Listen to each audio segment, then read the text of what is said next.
Hello friends, welcome to my channel enjoy gardening. Friends, मेरा ये डफनबाकिया कैसा लग रहा है जैसे मैंने पानी में ग्रो कर रखा है। अब इस तरह से ग्रो करने के बहुत सारे फ़ायदे होते हैं। एक तो आपका प्लांट काफ़ी लंबे समय तक घर में चलता रहता है, मरने के चांसेस बहुत कम हो जाते हैं, देखने में खूबसूरत लगता है और आपके प्लांट का प्रोपगेशन भी हो जाता है, यानी एक से कई प्लांट आप बना सकते हैं। इस तरह से ग्रो करने के लिए आपको किन किन बातों का ध्यान रखना चाहिए, इसमें कौन सी खाद डालनी चाहिए और भी क्या क्या फ़ायदे हैं इस तरह से ग्रो करने के, सब कुछ आज मैं इस वीडियो में कवर करने वाली हूँ। तो चलिए वीडियो शुरू करते हैं। तो फ्रेंड्स, ये है बहुत ही खूबसूरत इंडोर प्लांट और ये इजीली ब्राइट लाइट में भी चल जाता है, फिल्टर्ड सनलाइट में भी ग्रो हो जाता है। मेरे ख्याल से ये एक ऐसा प्लांट है जो सभी अपने घर में ग्रो करते हैं, लेकिन इसे पानी में भी ग्रो किया जा सकता है। तो वो आज मैं कवर करने वाली हूँ। इसका प्रोपगेशन भी साथ ही साथ मैं कवर कर दूंगी कि इसका प्रोपगेशन कैसे करना चाहिए। इस समय बेस्ट सीजन है ये सारे काम करने का। कभी कभी प्लांट मरने भी लग जाता है तो उसे मिट्टी में से निकाल करके पानी में ग्रो कर सकते हैं, वही मैं आज बताने वाली हूँ। और साथ ही साथ इसके खूब सारे प्लांट भी बन जाएंगे। देखिए, ये मेरे पास 3 प्लांट लगे हुए हैं इसमें। तो हमें सबसे पहले इसकी कटिंग निकालनी है, यानी नीचे से केवल आप 2 इंच का हिस्सा छोड़ दीजिए, बस इतना सा हिस्सा छोड़ के बाकी पूरा आप इसको काट दीजिए। इसमें आपको नीचे इस तरह से ये लाइंस दिखाई दे रही है, ये इसके नोड्स होते हैं। ये देखिए, ये नोड्स हैं। तो नीचे से मैंने बस 1 या 2 नोड छोड़ दिए, बाकी सारा प्लांट मैंने कट कर दिया है। तो ये 2 लंबे जो उग रहे थे ना मेरे डफनबाकिया, मैंने सारा कट कर दिया। ये छोटा बेबी प्लांट था, इसको भी मैंने काट दिया है। अब ये 3 प्लांट तो देखिए हमारे ऑलरेडी हैं ही सही। अब इसके बाद जो 3 जो कटिंग्स नीचे रह गई है ना, ये भी धीरे धीरे करके फिर से फूट जाएंगी, फिर से ग्रो हो जाएगा। यानी आप देख सकते हैं ना, डबल हो गए ना प्लांट। 3 तो हमने निकाल लिए, 3 इसमें बचे रह गए, तो 6 प्लांट हो गए। अरे रुकिए, अभी 6 प्लांट ही नहीं बनेंगे, बहुत सारे प्लांट बनेंगे। वीडियो देखते रहिए, मैं बताती हूँ आपको किस तरह। अब जो हमने ऊपर से कटिंग निकाली है, इसको सबसे पहले अच्छे से वॉश कर लीजिए, क्योंकि पानी में ग्रो करने का मतलब साफ सफाई का आपको बहुत ध्यान रखना पड़ेगा। इसकी ब्रांचेस हैं, पत्ते वगैरह हैं, सब पर से मिट्टी हटा दीजिए बिल्कुल। अब ये जो देखिए कुछ ये बचे कुचे जो पत्तियों के टुकड़े लगे रह जाते हैं ना, इनको जरूर हटाना है। ये पानी में जाके गल जाएंगे और हमारा प्लांट खराब हो जाएगा। देखिए, बिल्कुल साफ कर दिया है मैंने, कहीं कोई सड़ा गला पोर्शन नहीं है। अब ये ऊपर से 2 नोट छोड़ के नीचे का हिस्सा बिल्कुल कट कर दीजिए। ये देखिए, बस मैंने 2 नोट छोड़ी है ऊपर। ये देखिए, आपको पास से दिखाती हूँ।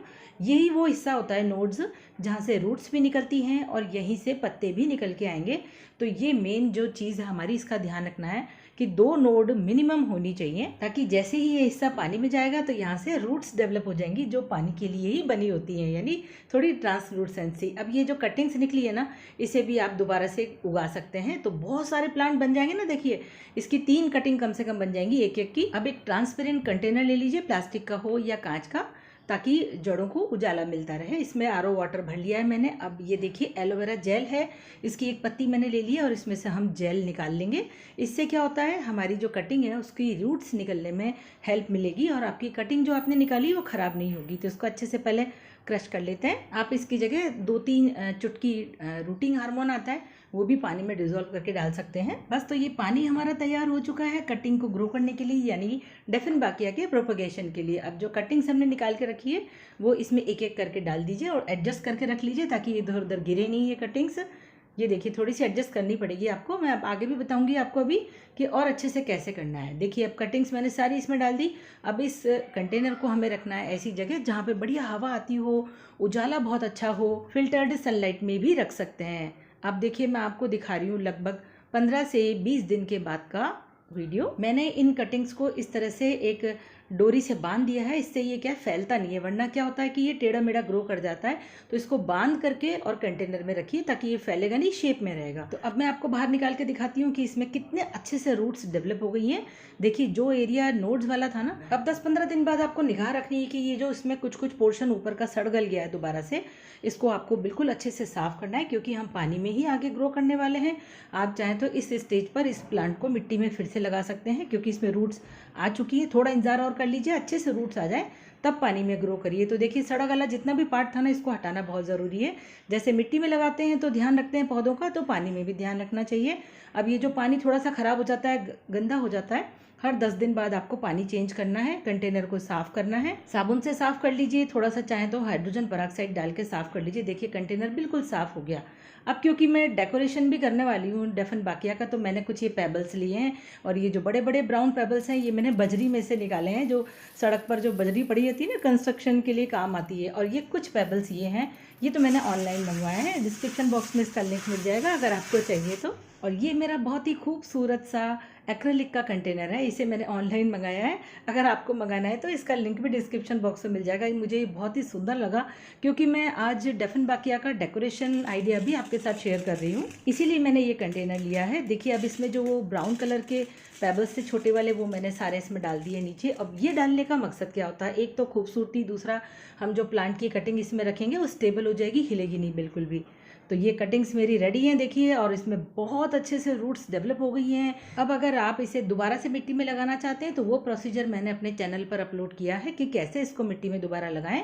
अब अगर कोई प्लांट आपका मरने वाला है, एक और टिप मैं आपको दे रही हूँ, तो आप उसको मिट्टी में से रूट्स समेत ही बाहर निकाल लीजिए और उसे पानी में लगा सकते हैं। तो ये एक प्लांट तो मैंने मिट्टी में से ऐसे ही निकाला है, और ये जिसमें मैंने रूट्स डेवलप किए हैं सभी एक साथ में लगाने वाली हूँ। पानी में से निकाल के जब पौधे को हम मिट्टी में फिर से लगाते हैं तो थोड़ा ध्यान रखना पड़ता है, तो इसलिए उसका लिंक भी मैंने अपने डिस्क्रिप्शन बॉक्स में डाल दिया है। तो ये सारी कटिंग्स हमें इस तरह से कंटेनर में एडजस्ट करनी है कि इसका लुक सुंदर दिखे, पत्तियों का डायरेक्शन सामने की तरफ रहे ताकि आपका प्लांट देखने में सुंदर लगे। क्योंकि हम डेकोरेट कर रहे हैं ना डेफनबाकिया से अपने घर को, तो खूबसूरती तो बहुत ज़रूरी है। देखिए सब पत्तियों का मुंह सामने की तरफ कर दीजिए इस तरह से, कितना सुंदर लग रहा है। और पानी में लगाने के बाद थोड़ी ग्रोथ ज़रूर कम होती है, लेकिन आपके प्लांट के मरने के चांसेस बहुत कम हो जाते हैं। खूबसूरती देखिए आप। अब ये कुछ बड़े पेबल्स हैं जो इसमें मैं एडजस्ट कर रही हूँ। इसे मैंने बजरी में से निकाला है।